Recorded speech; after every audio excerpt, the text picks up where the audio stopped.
Hello and welcome into the GSMC Sports Podcast brought to you by the GSMC Sports Network. I'm your host TJ Mabardi. Today is Tuesday, May 14th, and we have a whole lot to dive into today. We have the breaking news from yesterday that Jared Goff, quarterback for the Detroit Lions, has received a massive contract extension. This has a lot of people split because of the fact that Goff is now being paid like one of the best quarterbacks in the league. He has absolutely been solid for Detroit over the past few years, but in terms of that superstar player, he doesn't really fit the mold. So I want to dive into all of the details surrounding that deal. Then we are going to be talking about the NBA playoff games from last night. We saw the Oklahoma City Thunder even up their series against the Dallas Mavericks with a win on the road as this comes back to OKC in the coming days. And we also saw the Boston Celtics take a 3-1 series lead over the Cleveland Cavaliers. Cavs fought hard without Donovan Mitchell, but weren't able to come up at the end. So going to talk about the Celtics even playing that close of a game, but the overall bigger picture there with them. And then finally, in the final part of the show, we're going to be talking about the NBA lottery. We got the results on Sunday afternoon, but had such an action-packed weekend that weren't able to get to it yesterday, but I want to do so today. Atlanta Hawks got the number one overall pick. We're going to be looking into the options that they have ahead of them going into the offseason, as well as the bigger picture results from the lottery as a whole. But before we get into the show today, just a reminder to like, follow, subscribe wherever you keep up with us. To our live viewers and our commenters after the fact, be sure to use that comment section to give us your thoughts on the latest happenings in sports and help make this show as interactive as possible. And if you would consider leaving a tip or donation, you can use the link that is streaming across the bottom ticker throughout the show. That is gsmcpodcast.net. Anything would be greatly appreciated. Before we get into the NBA action for today, have to start off the top of the show by talking about the Jared Goff contract extension. He gets a massive deal, 4 years, $212 million with $170 million guaranteed. That becomes an average annual value of $53 million per year. That is the second highest paid quarterback in terms of annual value, only behind Joe Burrow. So he's getting one of those top tier contract extensions and is going to be paid like a quarterback that is maybe a tier below. You could even argue maybe 2 tiers below the up-and-coming stars of the NFL, such as Burrow, Lamar Jackson, Patrick Mahomes, etc. But it sounds like it's going to be guaranteed through 2027, and then there's going to be a team option in 2028.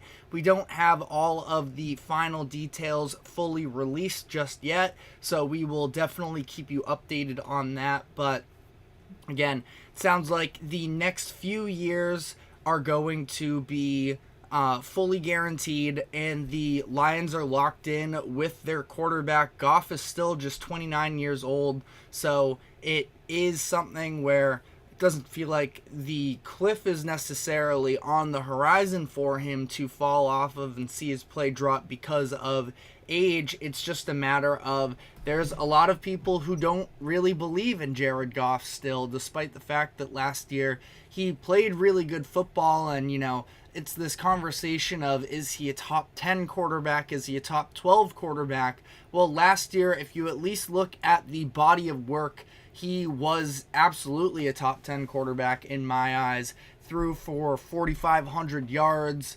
led the team to a 12-5 record in an NFC Championship appearance, 30 touchdowns to 12 interceptions, did better against the blitz than we traditionally see him do. That's been one of his main knocks over the years. And he was in a pretty good system in Detroit, but at the same time, it's not like it was this absolutely loaded offense where their offensive line was great. And that really was, in my eyes, the identity of their offense and being able to have the two-headed monster in the backfield with Jahmyr Gibbs and David Montgomery.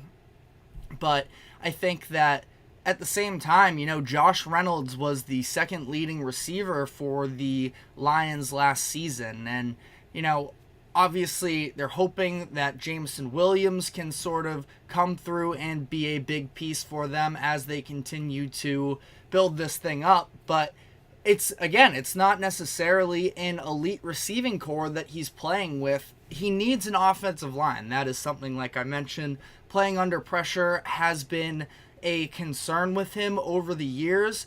Now, for the most part, and we're going to dive into this a little bit more as we go on here, the idea of how are the Lions going to be able to retain all of the talent that they have on the offensive side of the ball now that they are paying Jared Goff per year. The majority of their offensive line is back. They did lose Jonah Jackson to the Rams in free agency. Jackson is one of the best guards in the league. They end up bringing in Kevin Zeitler instead, though, to replace him, who's coming off of one of his best, if not his best year, his first ever Pro Bowl appearance. So I don't think that we're going to see this offensive line really crumble. We just saw them give out contract extensions to Penei Sewell, their star offensive tackle, as well as Amon-Ra St. Brown, both all-pro caliber players that now they don't have to worry about those contracts. And they've done such a good job through the draft these past couple years that it seems like a lot of these pieces are going to be able to be held on to, and that they're not even going to have to worry about paying them until Jared Goff's contract is just about wrapped up anyways. But that being said, there is definitely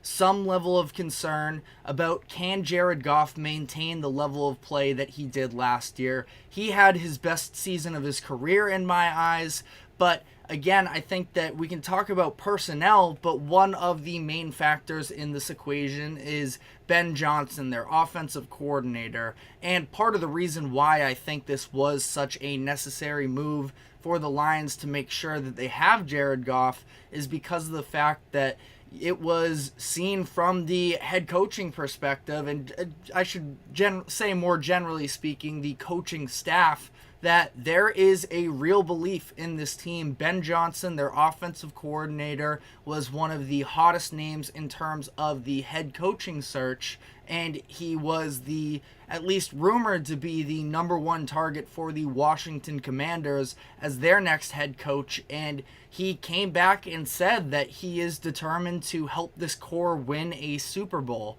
So how is Goff going to look with, he's likely going to have a downgrade in offensive coordinator in the next year or so, because Ben Johnson, I would imagine, is going to once again be one of the top candidates for a head coaching job. I think that there are going to be maybe a couple more high-profile job opportunities in the 2025 offseason, but that is something to at least consider. Would like to steal a little bit more if you knew that Ben Johnson was going to be there with Goff throughout this process. But either way, we may have already seen the development from Jared Goff that we needed to at least get him to be to the point where this type of a contract isn't going to hurt them. And there is absolutely a conversation to be had about the idea of should the Lions have paid him all this money, or was it worth them rolling the dice a little bit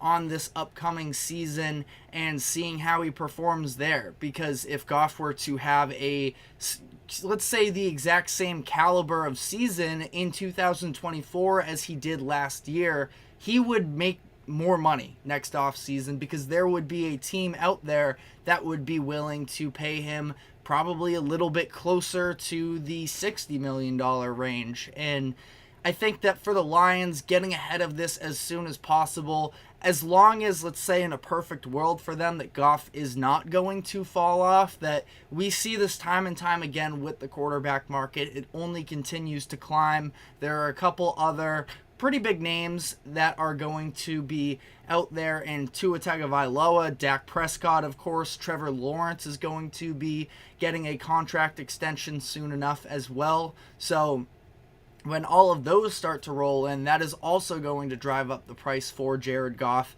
So again, I think that as long as the Lions are believers in him, and it sounded like really from the time that Goff came into the building, and even when the Lions still weren't good in his first couple of years there, they did have some sense of belief. And it's coming a long way from the fact that Goff was basically a throwaway in that trade that sent Matthew Stafford to the Rams, that the Rams had to throw in this extra draft capital just to move off of the contract of Jared Goff, and now the Lions are going out and paying him $212 million. So it's been a really nice redemption story for Goff, but again, it doesn't come without some level of potential scrutiny. And again, I myself am not bashing the Lions for this decision. I think that in these types of instances, to a certain degree, when it comes to the quarterback position, stability is the number one thing. And it's clear that all of the guys sort of rally around Jared Goff, and they do believe in him. The coaching staff believes in him, and he did a really good job last year. And even you could see it a little bit developing in the latter half of the 2022 NFL season when the Lions were sort of ramping into shape there. But that being said, again, there is definitely some level of, is Jared Goff going to sort of turn into a pumpkin again? Because this could feel like it has a very similar feel to what happened when he was given the big contract extension when he was with the Rams all those years ago, and ultimately that didn't end up working out for them. But I think that Goff is a far better player today than he was early in his rookie years, and there are definitely limitations. And when you stack him up to the other names that he's being paid with, it is very easy to say, well, he is clearly not on that same level. But at the same time, again, we see this time and time again, you know, especially, I think that really generally in sports, this happens all the time in NBA off seasons. We see it specifically with the quarterback market more than anything else, that everybody looks like it's overpaid by the time you're 2-3 years into the contract, and you see the way that the contract, the salary caps have jumped up, and the new media deals and everything just allow for more money to be spent. And by, again, 2-3 years into the contract, typically they are buried deeper on the list of the highest paid athletes. So again, for the Lions, is it a perfect deal? Absolutely not. But I don't really know what their other option is. And I did find it interesting that yesterday Hendon Hooker was trending on social media. Hooker was the quarterback for Tennessee for a handful of years. He was a Heisman candidate until he tore his ACL, I believe it was, his senior year. And definitely, you know, a fan favorite, I would say, at least in terms of college football fans. And the Lions ended up taking him in the third round in, I believe it was the 2022 draft. And it seemed like for Hooker, he could potentially be a low stakes. It was the 2023 draft. Again, a low stakes move to sort of just put him on the bench. Jared Goff at that point was seen a little bit more of a bridge quarterback to the next franchise quarterback, but Goff has taken over. And a lot of people are feeling like Hooker should maybe get a chance and that it's unfair for him. I mean, at this point, he's 26 years old and is yet to take an NFL snap. So from his perspective, this is definitely unfortunate. He was also a third-round pick for a reason. I don't know. And obviously, injury played a big part of that. But I don't think that he necessarily, you know, was ever going to be an NFL star, at least coming out of the gates. And for the Lions, yes, they spent a day 2 pick on him, but it's insurance for the most important position in the league. So I also, you know, wouldn't really heavily scrutinize them for deciding to go up and take Hooker in the third round, 68th overall. It's a pretty high draft pick, but at the same time, again, when you are just sort of building up that quarterback room, I feel like it is obviously the most important part to take care of on your team. So I'm definitely not going to get on their case either way. But the fact that Hooker was trending on Twitter, I just found to be a little bit interesting because of the fact that, he's somebody definitely wouldn't say forgotten. Again, he's still there. He's still, who knows, maybe could end up, getting an opportunity somewhere.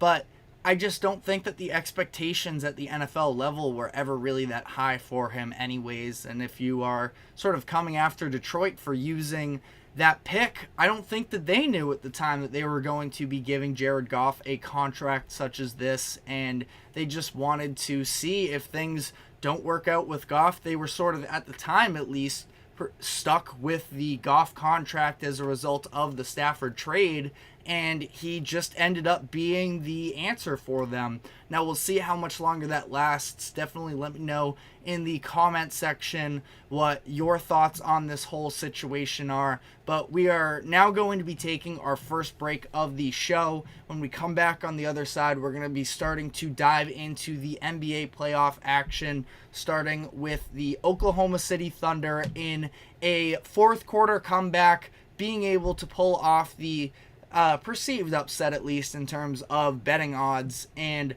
end up evening the series as they head back to Oklahoma City. So stick with us, and we will be right back after this short break. I feel like I'm losing my mind. Is everybody in the world blind? Please, Lord, give me a sign, a sign. I feel like I'm losing my mind. Is everybody in the world blind? Please, Lord, give me a sign, a sign. I wanna be the greatest. Everybody on the face shit. I look around and feel like everybody is the fakest. I make this every day and I'm impatient, hoping one day I blow up from the basement. Statement, the top is so vacant. I don't hear shit that I think is amazing. Waiting for my day when I'm playing. Sold out shows for 1,000 faces. Hey, give me that crown. Get in my way and to be put down. It ain't your place, all this my town. If I want that shit, then I'll get it right now. I'm losing it, the news if it's some losing shit. A stupid myth. You choose to live or choose to dip. You choose to fight or lose your grip and lose a gift. Oh. I feel like I'm losing my mind. Is everybody in the world blind? Please, Lord, give me a sign, a sign. I feel like I'm losing my mind. Is everybody in the world blind?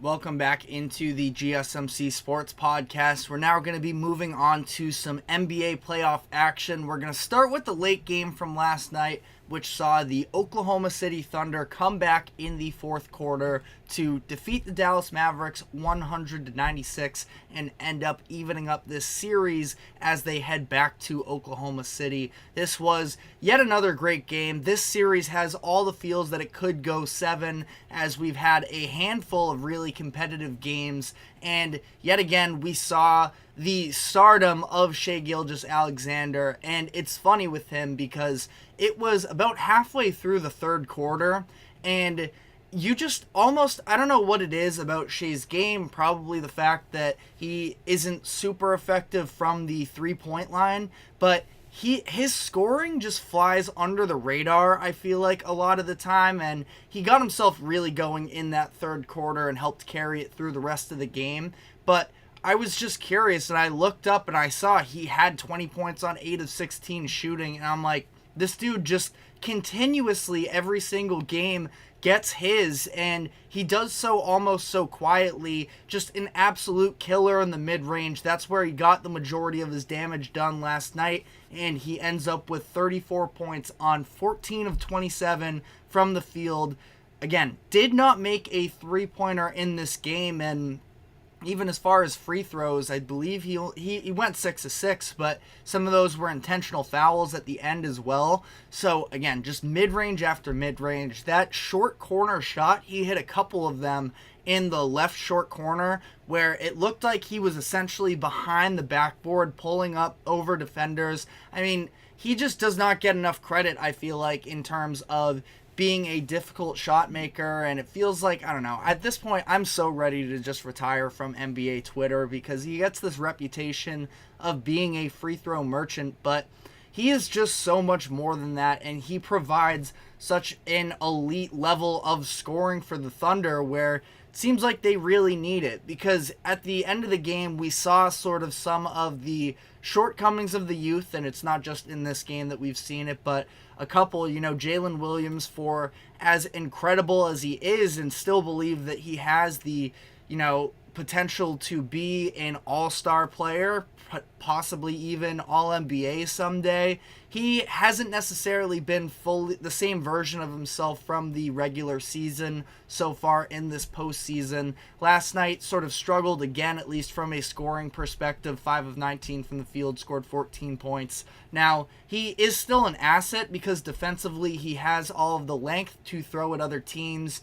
And again, I definitely don't think he's a negative by any means, but then you have those possessions where it was late in the game with just a couple minutes left. Derrick Jones Jr. is sealing off Shea in this instance, and Jalen Williams is stuck with the ball, and he ends up taking a pretty ridiculous step back three attempt that he ends up missing badly, and it seemed like at that point the Mavericks were going to be able to go out and run and score on the other end and switch this game. The Mavericks do run down the other end and get a Derrick Jones Jr. lob from Luka, but it was SGA coming back on the other side, and he actually did miss his first mid-range attempt in this situation, but just feels a lot more comfortable at the end of these games with Shea with the ball. And, again, I think that this Thunder team, they are tons of fun to watch, and they even up the series, and they have a great chance to,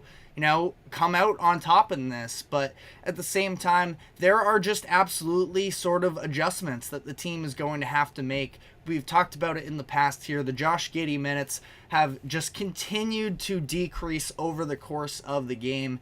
He is, I don't know if I want to fully call him a non-factor, but I would probably say that he is a net negative in general, where he keeps starting these games, and it's probably to some degree just to maintain the type of rotations that they've had over the course of the year. They bring in this bench unit that's been very effective for them, and they like the way they can sort of stagger these minutes. But Giddey is just, he's not a fit at all on this Oklahoma City Thunder team. And because of that, they're trying to sort of play around with who that fifth player in the closing lineup is going to be. And I thought that Cason Wallace really showcased why he should be that. The way that he was the point of attack defender, and I wasn't 100% sure if this was by design of the Mavericks trying to get Cason Wallace switched on to the likes of Kyrie and Luka, but Wallace was there every single time, and I thought he did an excellent job. And if you go back to the first round in game one, the one game where it was really competitive, CJ McCollum tried to get Cason Wallace switched on to him in the final possession there, and Wallace ended up poking it loose from him, playing great defense and forcing the miss. And I feel like at that moment it almost should have been clear that Cason Wallace has the two-way ability. He doesn't necessarily have a fully developed offensive game just yet, but he's great catching shooting from the three-point line and just provides a lot of positives for this Oklahoma City Thunder team. So I personally would be in favor of them trying to ride out the rest of the postseason for however long they're in it with Cason Wallace in these closing minutes. But on the Dallas Mavericks side of this equation, again, it's one of those situations where I feel like we had this conversation a little bit with Joel Embiid in the first round. It is definitely the injury factor is a reason why we aren't seeing him at 100%. But it is still trying to balance the praise of him and, talking about how good he is, but then anytime he is inefficient, it's because of the injuries. And I have no doubt that it is because of the injuries that we're not seeing the full version of Luka right now, but he just continues to struggle from the field, where we have seen him have one, maybe two good three-point shooting games, and last night, yet again, 2 of 9 from 3, 6 of 20 from the field as a whole, and just seems like in some of these clutch situations, he isn't the player we see, and that includes free throws, where last night the Mavericks trailed by 2, and Luka had a chance after getting an inbounds, driving into the lane. A foul was called. I'm not going to say it was a bad call. It was a little bit iffy to me, but either way, he gets to the free throw line and he misses his first attempt, and that just about did it in for the Thunder in this game. So it's clear that he's not 100%, but again, this whole, isn't, how much credit do we have to give him versus how much of an excuse is already built up for him? It's just sort of a weird paradox to me. But, outside of that, I think that Kyrie, it's really fun to see the way that he has gone into a little bit of a playmaker first over this postseason run, and that he's been making the buckets in big-time situations. But last night was probably, one of his worst games, and I still wouldn't bury him for this performance. I don't think that he's the number one reason to blame, but it is, it was a spot where it felt like it would have been substantial if he was able to step in for them. But sort of on the note of the fact that Kyrie has gone into this playmaker mode and Luka hasn't really been very efficient up to this point in the postseason, it got me thinking, because of the fact that the Mavericks were a bottom 5 team in the league this season in terms of assist percentage, what percentage of shots made were off of an assist, and they were 25th, I believe, in the league. And last night, it just seems like the ball movement is at such a higher level for the Mavericks, where they were able to assist on, it was 26 of their 36 makes. That was good for somewhere around 70% of their baskets coming off of assists, and that is something that I really like to see.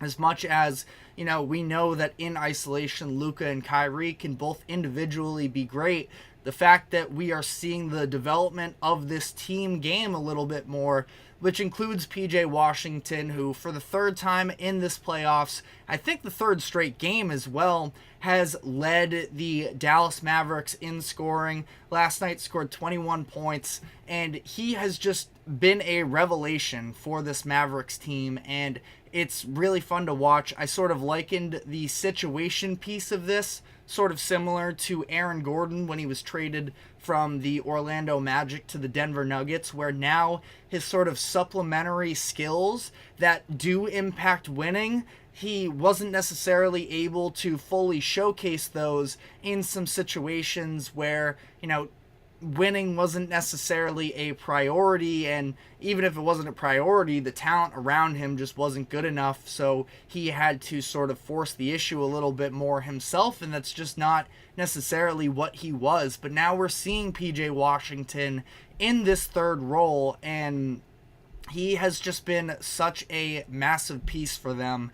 And, the defense that he provides, the defense for the Mavericks in general, just amazes me how well they have played. And again, credit the Thunder for holding the Mavericks to 96 points. And like I said, coming into this series, people aren't talking about it as a defensive matchup, but these are two of the best defenses over the past few months. And for the Mavericks, just the rim protection is so elite for them.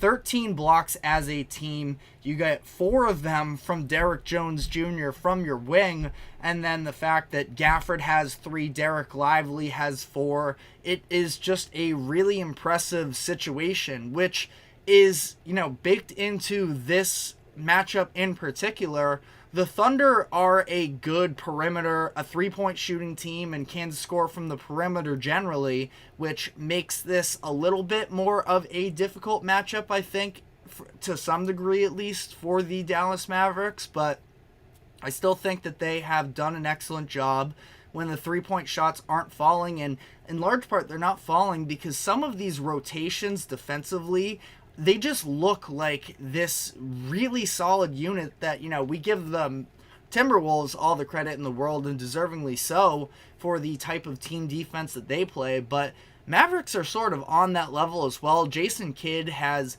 I don't know if it's specifically from him, I'm sure that Kyrie and his individual buy-in from a personal standpoint has helped to impact it, but just all of these players understanding when to send the double teams, who is going out to the perimeter to make that second slide and take away the three-point shot. I've just been very impressed with the Mavericks defense throughout this entire run.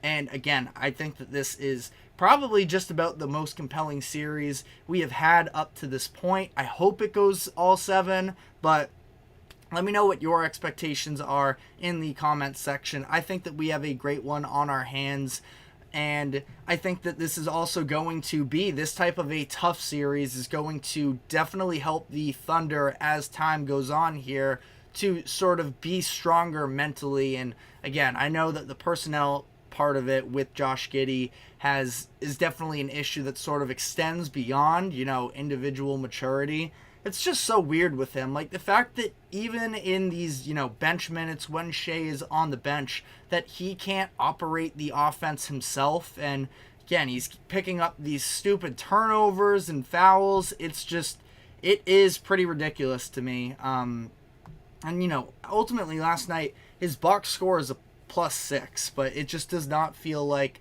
and there was a stretch there in, I believe it was the second quarter, where the Thunder were sort of storming back a little bit and making this, more competitive after the Mavericks dominated the first quarter. Giddey was on the court. It just didn't feel like he was necessarily a part of that run whatsoever, which definitely helped his plus-minus. But also let me know in the comments section what your thoughts on the whole Giddey aspect of this series as well. Do you think they should continue to start him and just play him these short minutes like they have been? But that is all we have on this segment for now. We are going to be taking our second break here, and when we come back on the other side, going to be diving into the Boston Celtics getting pushed by the Cleveland Cavaliers despite no Donovan Mitchell. So stick with us and we will be right back. Looking for your daily fix of sports talk without having to pay for it? GSMC Sports Network is available on YouTube. Just search GSMC Sports Network. Get your fix of daily sports talk shows on YouTube, absolutely free. NFL, college football, NBA, MLB, MMA, UFC, fantasy football, and so much more. GSMC Sports Network has shows running all day long, with new sports shows starting every 2 hours. Just like on your favorite cable sports channel, except GSMC Sports Network is absolutely free. Just search GSMC Sports Network on YouTube to catch one of your new favorite shows, like the GSMC College Football Podcast, Chip Shot Football Podcast, Hoops and Heels Women's Sports Podcast, GSMC Basketball Podcast, and so many more. Check it out for yourself. GSMC Sports Network, now available on YouTube absolutely free. Search GSMC Sports Network on YouTube right now. Welcome back into the GSMC Sports Podcast. We're now going to be moving on to talking about the Boston Celtics being able to close out in the fourth quarter to take down the Cleveland Cavaliers. This was a game where no Donovan Mitchell for the Cavs. It was announced just a couple of hours before the game, and it did sort of feel like a letdown spot for the Celtics to be able to sort of overlook the team. As much as the Celtics are a great team, we have seen in the past them overlook their opponents, and credit to them, they played really hard, but the Cavaliers shot incredible from the field in this game as well, which was a massive part as to why they were able to hang around in this one. Their three-point shooting went cold in the second half, which was definitely sort of the biggest reason as to why they weren't able to close this out. They were 11 of 25 from three in the first half. The Cavaliers were, and then in the second half, they were just 4 of 23. So Definitely a drastic fall off, and yet they were able to sort of keep themselves alive in this one. And you have to give credit to Darius Garland, who has really been struggling with inefficiency in this series and really in the playoffs as a whole from late in that Orlando series as well. And it does sort of bake into this conversation about the fit of him next to Donovan Mitchell. Now, before I get ahead of myself in that aspect, it wasn't the perfect game for Garland. He was scoreless in the first quarter, and ultimately he did come alive to help keep the Cavaliers in this game, but still struggling from three. He was 12 of 27 from the field, 4 of 13 from three, but he was much better in the later portion of this game, that you do have to feel at least somewhat encouraged that, again, I don't want to necessarily keep hitting on this whole conversation of is Donovan Mitchell going to be a Cavalier long term, but just a little bit of comfort that if you are a Cavaliers fan and you are concerned about Donovan Mitchell leaving, I do feel like that would open the doors a little bit more for Darius Garland returning to the version of himself that we've seen in the past. So, again, it stinks that it hasn't necessarily fully worked out, but at the same time, they do still have pieces to build around moving forward here. But for the Celtics here, like I said, they definitely made it harder than they had to in this game. The three-point shooting in the first half was definitely a factor in this, and they continued to just chuck threes as the game went on, but they still, it seemed like, have this big issue, and it shouldn't hurt them in this series. I've talked about it in the past, but it is the absence of Kristaps Porzingis, where I'm not saying that it is, the number one issue. I mean, it kind of is the number one issue as I sort of talk this out on the fly here, but I love Al Horford. I myself am a Celtics fan, so Al has been one of the most impactful players from a maturity standpoint, a leadership standpoint, and even has had massive moments in recent playoff runs.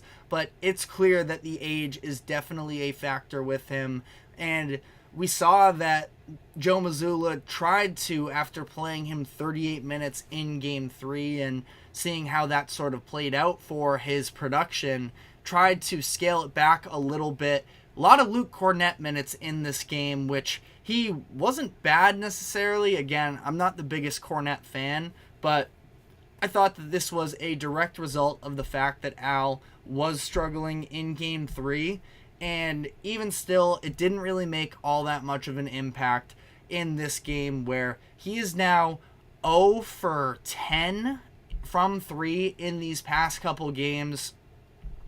Had a couple big rebounds in the fourth quarter there, so that was good to see, but it just seems like he is so exhausted right now, and this is somebody who wasn't playing back-to-backs during the regular season. He was coming off of the bench. I just feel like at the 37-year-old age, again, he's going to be turning 38 very shortly in a couple weeks here, the beginning of June.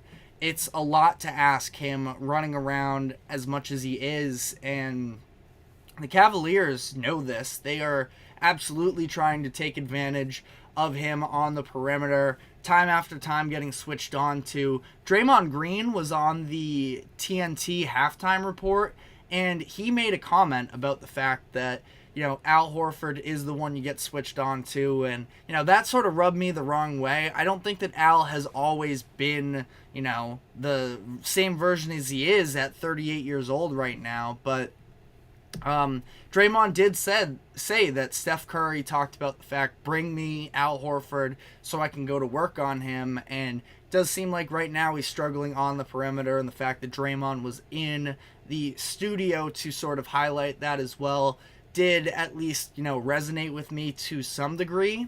And ultimately here for the Celtics, it's this weird thing where you expect that they should blow a team out every single game, but because of that, there is still a question of, can the Celtics win games close? And last night, it wasn't the prettiest thing in the world necessarily, but they were able to.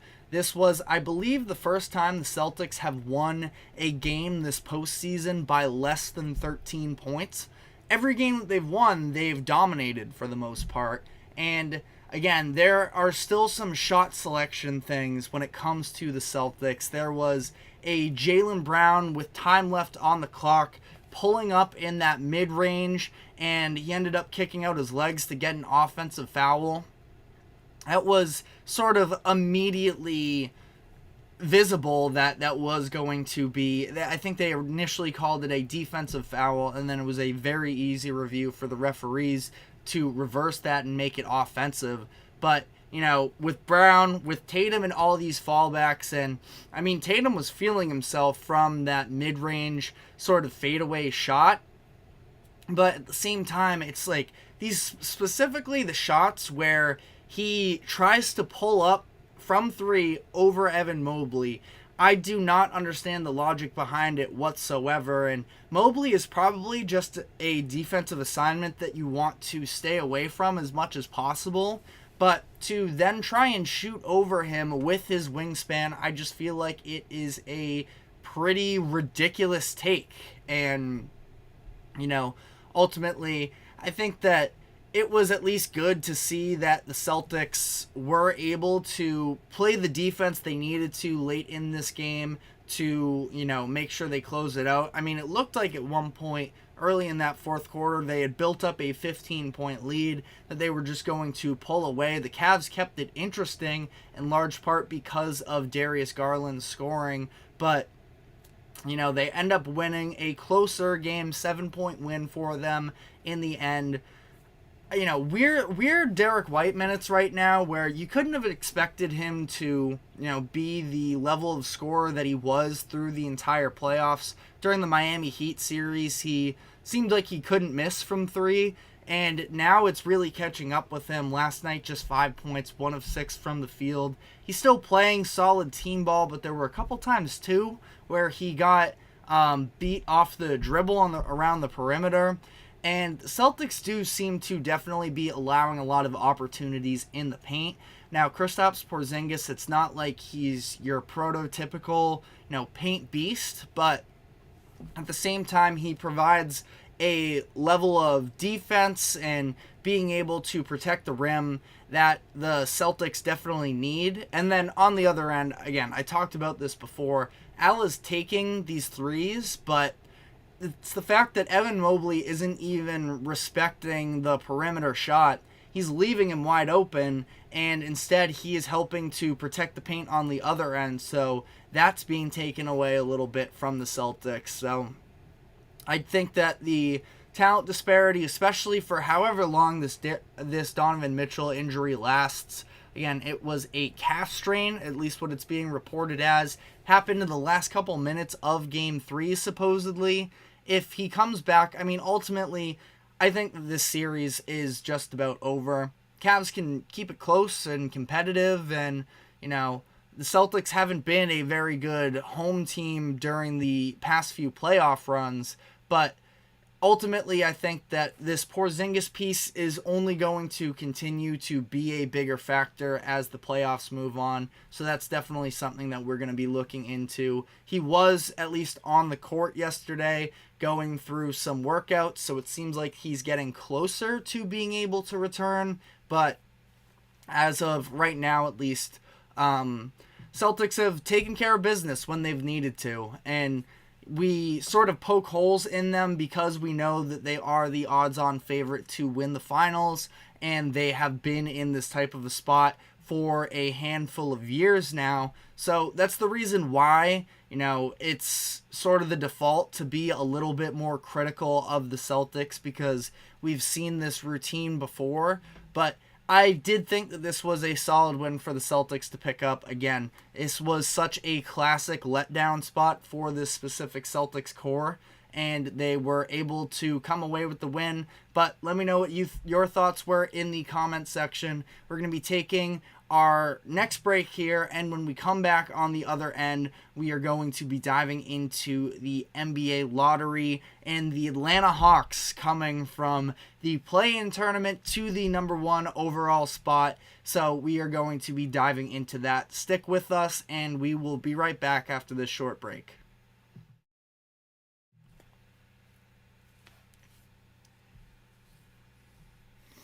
For the best and latest podcasts available anywhere, go to the podcast app on your cell phone and type in GSMC to access free content-rich podcasts on health and wellness, book reviews, sports, entertainment, relationships, social media, movies, technology, finance, and even weird news. Subscribe and download the GSMC Podcast Network's family of shows, available everywhere podcasts are found.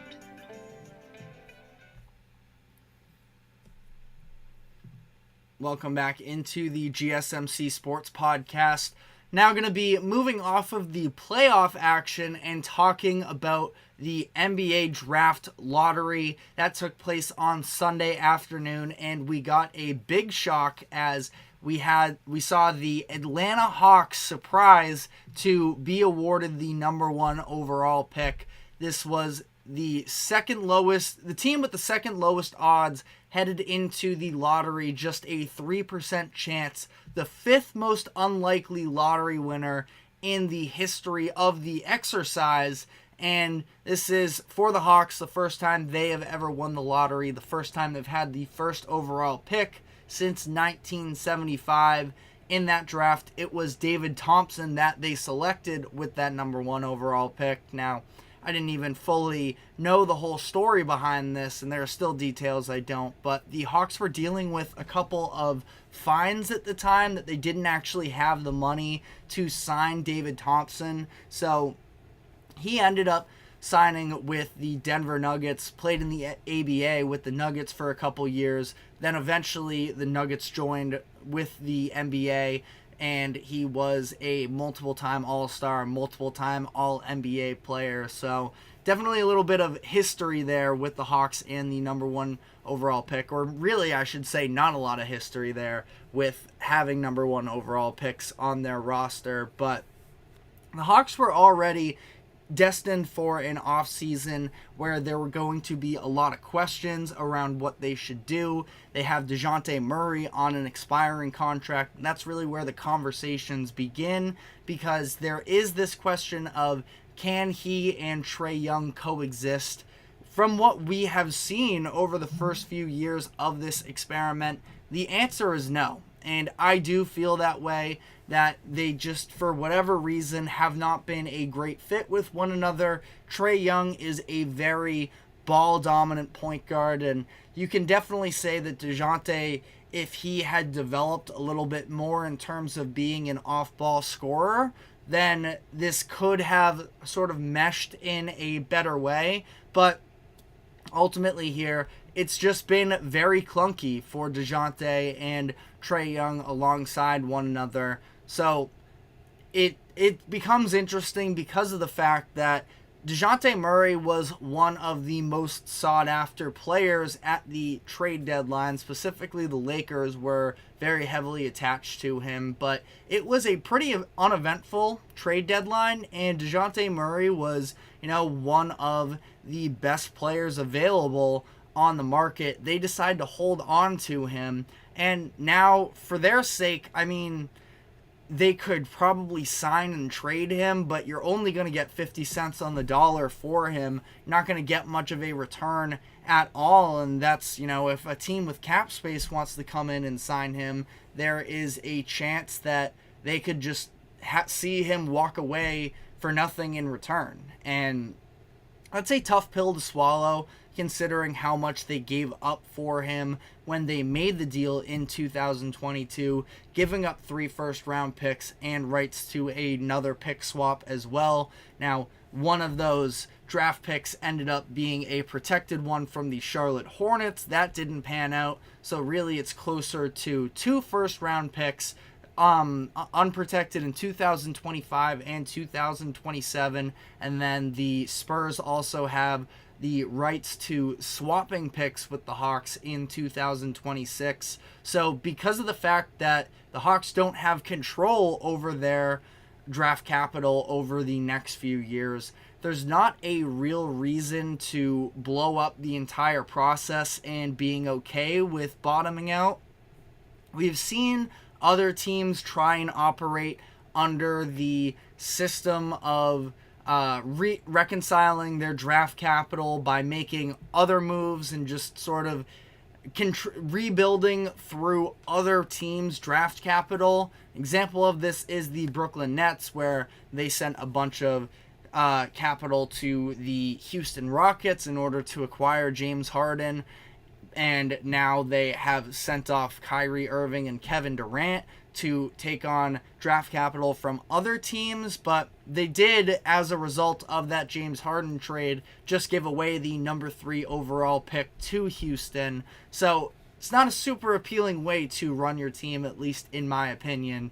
But, you know, for Atlanta, the general manager who made the DeJounte Murray trade those couple of years ago, he is no longer there. It's now Landry Fields in charge. So he can't really be held responsible, in my eyes, for not being able to, you know, fully make the most of this bad deal that the previous general manager made. And if he had, that being said, if he has no plans to re-sign DeJounte Murray, it was a little bit of a questionable decision to hold on to him at the deadline when it seemed like there was an opportunity to at least get something.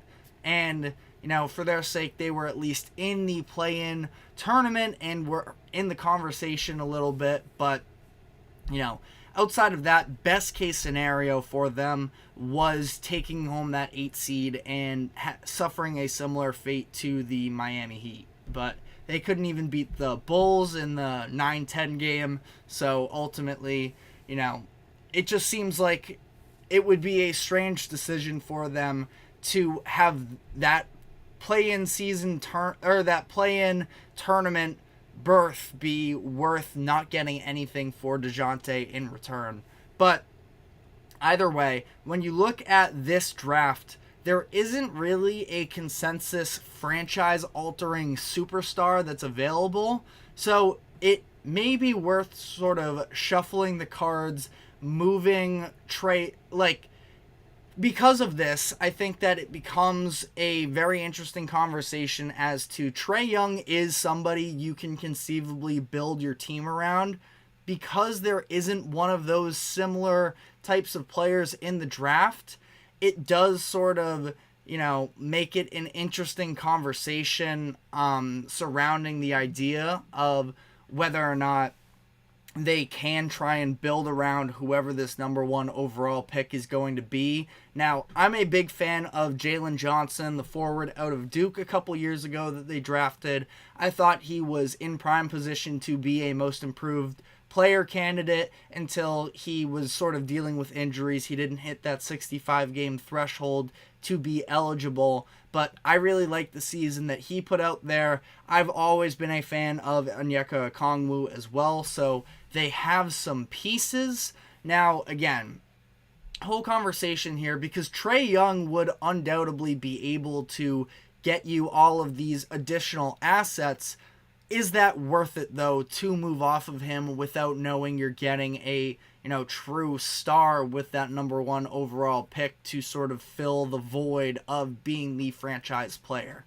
Now, I'm sure if you're the Hawks, you could probably talk yourself into building around DeJounte Murray to some degree if you have a competitive team around him. Now, I'm not saying that he can be the best player on a championship competitive team, but we've seen his averages have been much better without Trae Young than with him, where he has played in 35 games during his Hawks career without Trae Young, averaged 25 points and 9 assists, which are both improvements from the 21.5 and 6 averages through the entirety of his time with Atlanta. Last year, we saw the Hawks were 14-14 without Trae, which from a win percentage standpoint is better than they have with Trae. But again, that being said, it's the upside of Trae Young that you sort of buy into a little bit more. The 500 selling point isn't really one that I think is all too convincing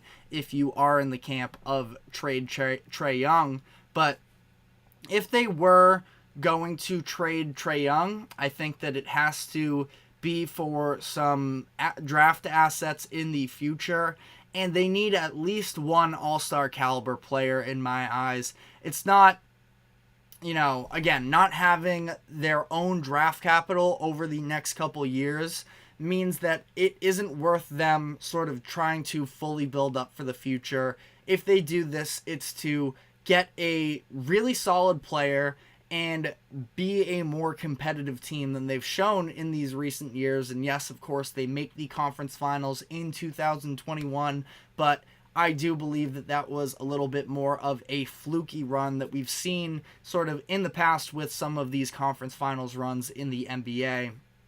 Played a couple teams that were dealing with some injuries in that season, but I'm going to put out a list here of players that the Hawks could consider trading Trae Young for, and I don't think they're going to move him. I don't think that some of these players are even going to be available, but just sort of talking this out in an exercise.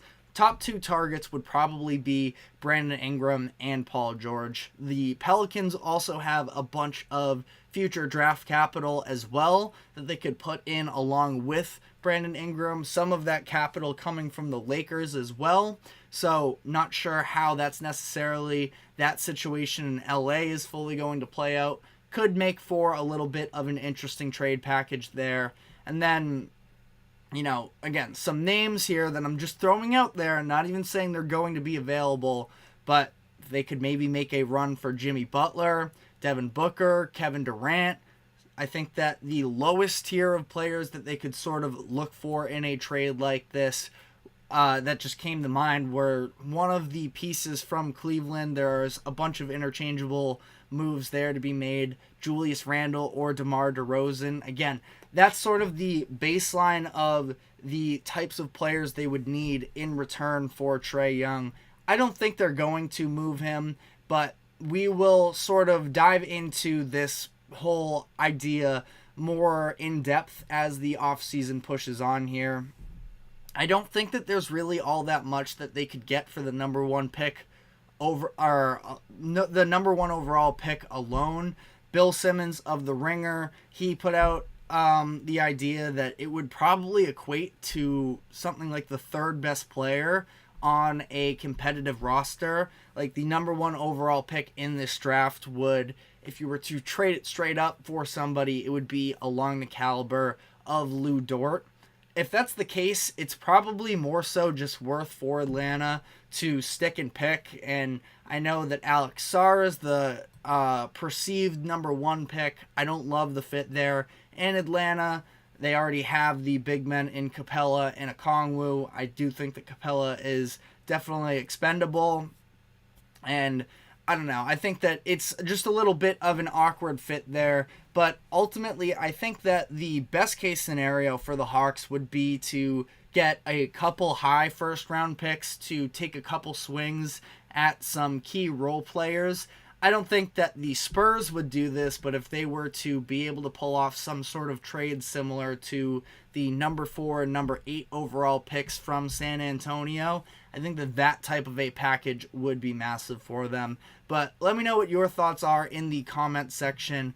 We are going to sort of, on the note of the Spurs and the rest of this lottery, going to be overviewing the sort of full lottery results that took place on Sunday. So we're going to be taking our final break here. When we come back, we will do more on the draft order. So stick with us. We will be right back.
Welcome into the GSMC Sports Podcast for our final segment of the day, where we just talked about the Atlanta Hawks being awarded the number 1 overall pick in the upcoming draft. So wanted to take a broader look at the NBA lottery results. Like I mentioned, Hawks with the number 1 overall pick. Then it is the Washington Wizards at 2, the Houston Rockets at 3, then it is the Spurs, Pistons, Hornets, Trailblazers. Spurs again got that other pick from the Toronto Raptors.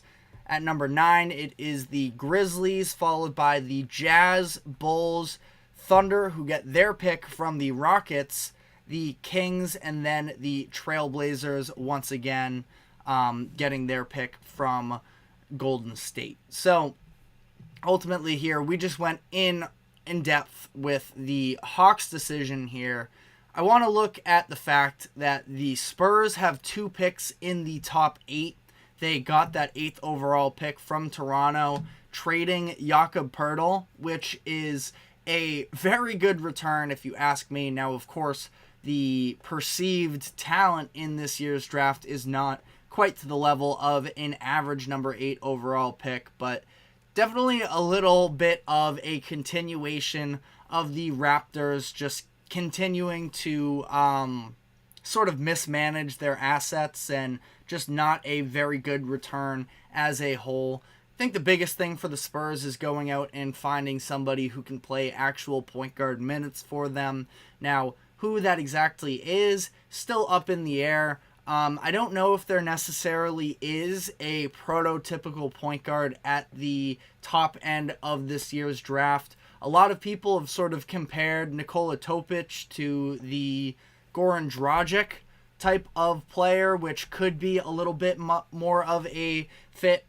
Truthfully, I haven't done my research yet on a lot of the international guys. I at least know sort of some of the comps and skill sets of some of these guys, but again, I haven't watched very much of them play at all yet, so I don't have necessarily any super strong feelings on them. Reed Shepherd is somebody that is interesting because he played a little bit more off of the ball when he was at Kentucky, but I do feel like to some degree he could actually be a little bit more on ball. He's a smaller player. He was very, whatever you want to call the opposite of mistake prone. He was very smart with the ball, didn't put it in harm's way a lot of the time, and there are some in draft experts who think that he could eventually translate to a point guard. He's sort of at that size. Again, though, with sort of the physicality of it, not 100% sure, but could definitely be somebody that is worth taking a swing on there. Isaiah Collier, maybe more at that number 8 spot. Now, he could be somebody who could definitely rise up, I feel like, throughout this draft process in terms of someone who dealt with an injury during the regular season for USC this year. It was a bad USC team anyways, and I think that he could be somebody with his elite athleticism. He does have the dribble drive and being able to pass out that could work alongside Wemby. And I talked about this before as well. I feel like for the Spurs, it would be massive for them to be able to get somebody that is able to, of course with Wemby alone, but the idea of having somebody to sort of relieve the pressure as well on Devin Vassell, who at his core is more of a catch and shooter, but we saw that he definitely has the on-ball skills, and maybe now he's more of a combo guard than a traditional 2 guard, but that could be something that could definitely help them as well. So the Spurs have some decisions to make there. If they want to get really aggressive, they could probably package these picks as well to go out and get a point guard. Sounds like at least somewhere during the trade deadline, there were some rumors floating around about the idea of them pairing Trae Young with Wembanyama. Sounds like the reports since then have said that they're not all too interested in that, so I wouldn't, be sitting on the edge of your seats in terms of that. Plus, I don't know if, they would be willing to give up the, actual player in compensation for Trae Young to make it worth it for Atlanta either. But, something to possibly think about there. we did see the Detroit Pistons fall out of the top 5 once again, or out of the top 4, I should say, once again, back-to-back years with the worst record in the NBA, and they have not been able to lock down a top 4 pick in either of these seasons. Now, last year probably hurts a little bit more than this year, but they ended up winning the lottery for Cade, which is at least a positive for them. I think that, Paolo obviously also would have been very nice, or at least to have some options there at the top of the draft last season. They end up getting Amen Thompson, who I do think can be a player, at least that's a nice, starting caliber player. Offense still definitely needs to develop, but not a bad player by any means. But this did sort of lead into a conversation about the fact, the idea of whether or not the lottery is a good thing in the NBA, because of the fact that we are now 6 straight years of the worst team in the NBA not getting the number 1 overall pick. And to some degree, yes, it does give the possibility of some of these bad teams not being able to improve, but at the same time, you're getting a top pick regardless. And frankly, the NBA just dealt with a lot of issues in terms of tanking for a lot of the 2010s, and that's why we've seen the reduced lottery odds. It's why we see the play-in tournament. It's to try and incentivize these other teams to actually, be competitive. And I don't really have a problem with it. I understand if you are a fan of a team that's at the bottom of the league, definitely be a frustrating process, but I at least don't have any frustrations with it myself. But let me know what you think in the comments section. But other than that, looking around the top 14 here, Oklahoma City being in the lottery once again is an interesting conversation. Talked about the idea of, I think they're going to need to shuffle up the rotation a little bit with Josh Giddey. Could potentially try and package him with this 12th overall pick and the war chest of picks that they have in the future to try and go and get an upgrade at the position for them. So something to look at there. We also had the Houston Rockets getting 2 picks in the lottery.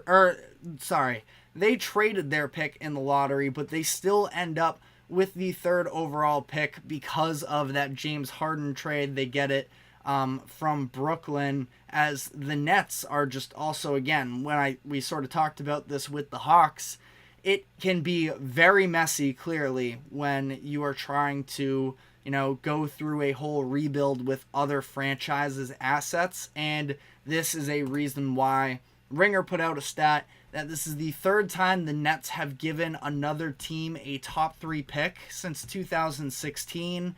Now, I know at least one of them was the pick that was Markelle Fultz, and the number 1 overall pick there. Celtics then traded that and ended up getting Jason Tatum. Off the top of my head, I can't remember who that other one was. I don't believe it was Jaylen Brown, but I think it also may have been. So, if you know in the comment section, definitely feel free to let me know on this one. But, a pretty nice addition here for Houston, where, again, they are in a position where they had a very nice season, especially down the stretch of the year. At least made things interesting in terms of sort of seeking out that final play-in spot in the Western Conference. They end up finishing 41-41, but that is, I think, much better than a lot of people were expecting in a very deep Western Conference. And now having the number 3 overall pick, again, every time I feel like we're going to be talking about this draft for the next handful of months, I should really say, that we know the talent, the top-end talent isn't necessarily there, but there are definitely players I do think can be, positive assets, positive role players for a team that if you are one of these teams like Houston, or if you are, out of these other teams, let's say a Memphis, I'm sure they sort of wish that they had gotten a little higher in this draft, because it's these, again, younger teams but do feel like they have a chance of competing. You can maybe get a player that is slightly more, NBA ready. There are a couple older prospects. Dalton Knecht is one out of Tennessee, where played 4 or 5 years at the college level.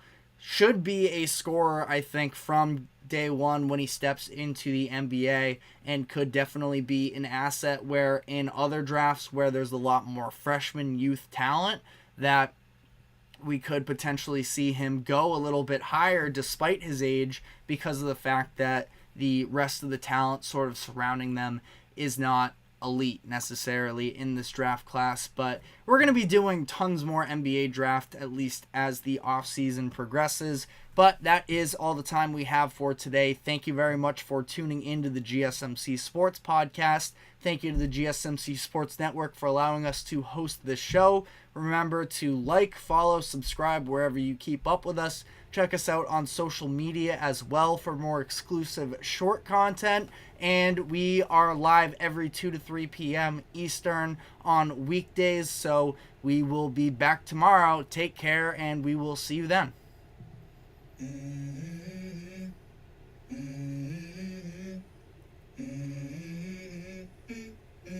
Let's go.